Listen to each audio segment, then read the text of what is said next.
when we first migrated from our uh, home country, it was not an easy task. So everybody has to make his own way to be in a safe place. And when we did that, all of us, we got settled there. He was in Uganda, and we just started another journey, which is coming to a new community. It's like, as an adult, you have become like a baby to that community. You have to learn everything. You have to learn the culture, ways of speaking, expressions, everything there. So it was not easy.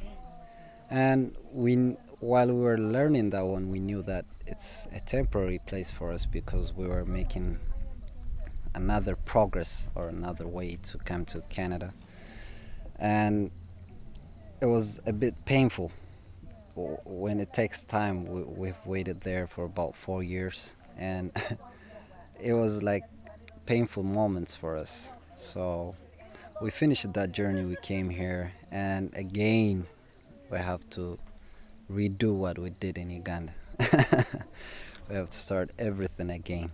We have to learn, start fresh with a new community. You have to know each and everyone. The people around you, you have to memorize names, places, everything. So, like, a child is better than us at some points because his mind is empty. He can grasp everything. Being an adult, having lots in memory, coming in new places, it's a bit hard. It's a bit hard. It's quite a big challenge. You came with a high level of education. Yeah, yeah. That one, for me, I have studied civil engineering.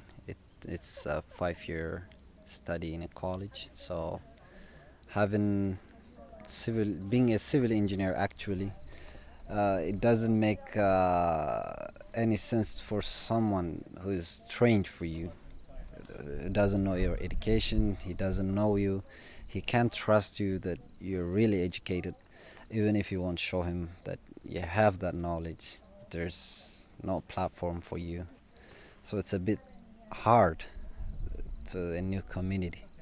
You need someone who can grandfather you to or usher you to certain So areas you of life. can't be employed at this point to use that high level of training, education that you have. I can't. I have to start from the beginning.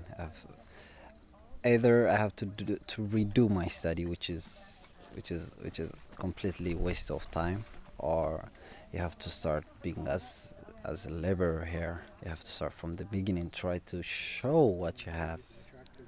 So that's quite a challenge as itself. I imagine there are many steps involved in trying to get the accreditation that you need to use your education here. Yeah.